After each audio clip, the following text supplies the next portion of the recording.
So Eden Zero has been out for what, a year and like a third? A little over a year and a quarter.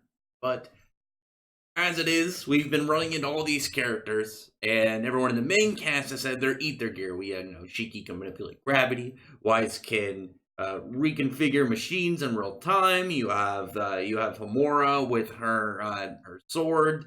But now we have Rebecca, who we know had being built up and getting into ether gear progressively, and during all of the downtime in between of the arcs.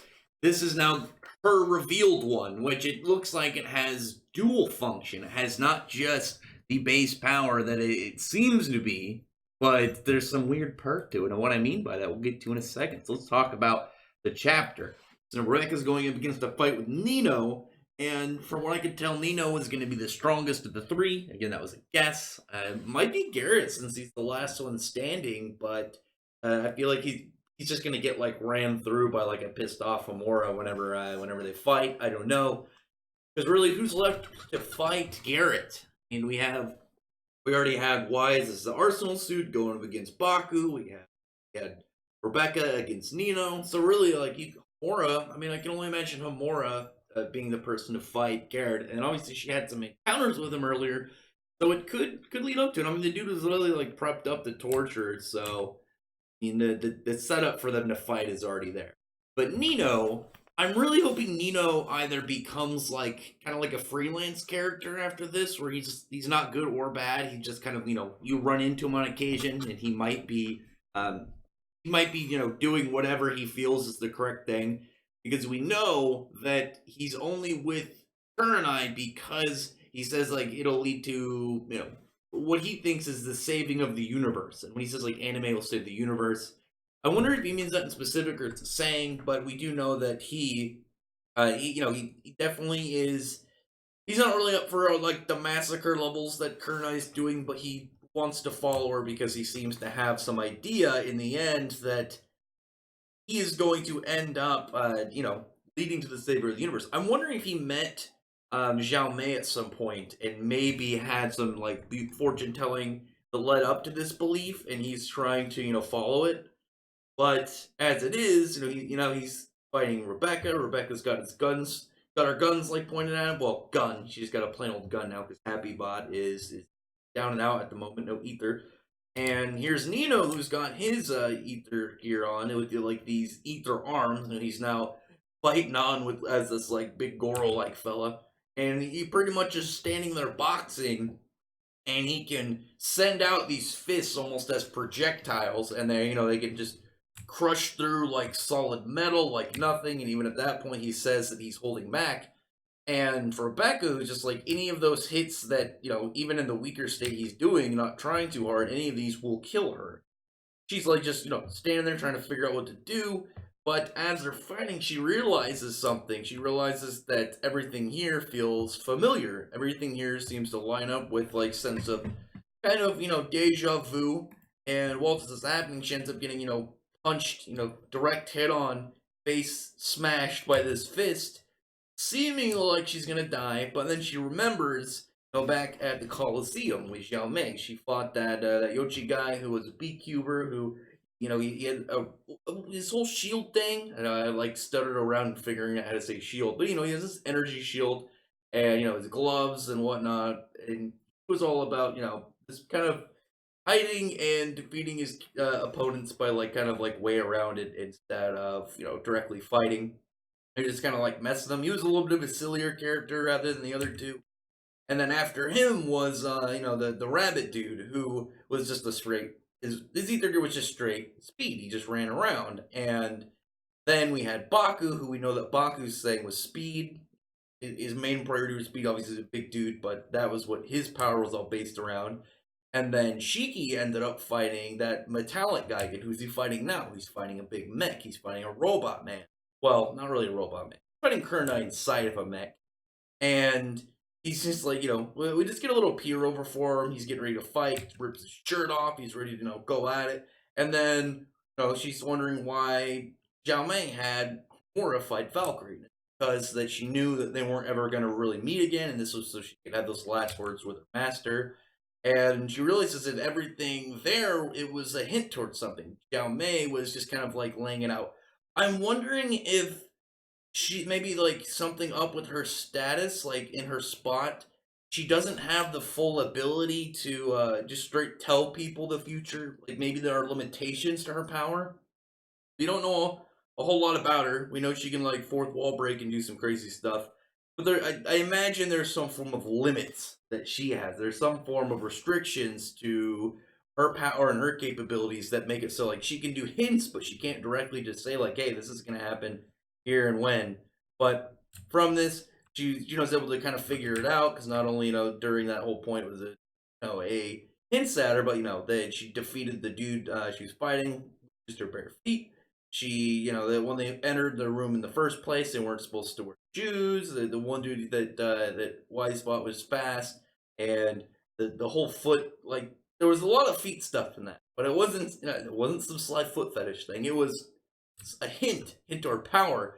Because then when she realizes she activates her ether gear, and it looks like she's straight like reversing time almost. My guess it's kind of like what is it, ReZero, where he pretty much will set a checkpoint, and then anytime he dies, he'll just kind of like pull back to that. And I like that it's she would get some form of power that is it's much more of like a strategy, but like a cheat strategy. Doesn't look like she's getting any like crazy, just straight boosts. So it's not going to drastically change her layout, but it does give her some nice utility and handiness. I think there's actually a. I mean, it doesn't seem to be the exact same because it has a little bit of other powers too. There's but trying to remember some other characters. Just anybody that's like, yeah, I die, but there's some time travel. I think one of the characters in Yukio Six, that's like was her thing. Is anytime she died, she would go back to a point in time where she pretty much made a save point and then she'd survive. But here, Rebecca, she's just kind of getting back to where it was, and now she has her ether gear and she just dives back. And it wasn't actually the punch that hit her, it was she knowingly kind of like moved out of the way and got into a better spot for it. And she distracts very intelligently by because they're both like big anime fans, and she mentions an episode of the show they both watch. This actually reminds me a little bit of was it Naruto when they ended up getting the bell from Kakashi by Naruto like saying he was going to spoil the book. I mean, this one. I mean, that's a little bit more of like long set thing versus this Rebecca thinking on her feet here and doing some funny. I mean, they're both kind of funny, and they're both.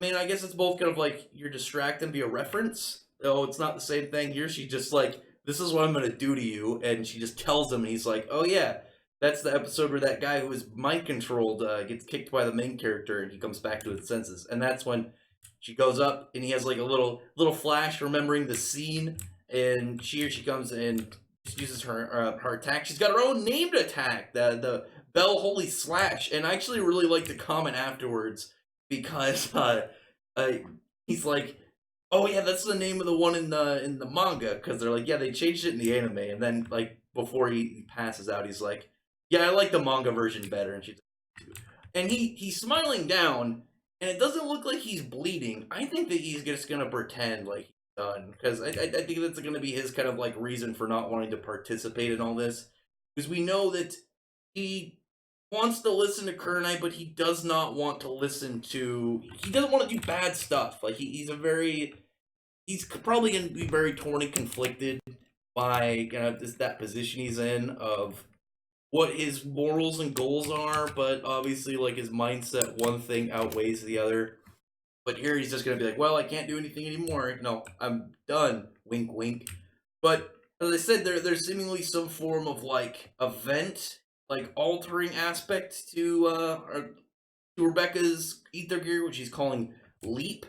And yeah, it gives her leaper. It gives her like the power to jump and leap. So she's got like a speed based thing.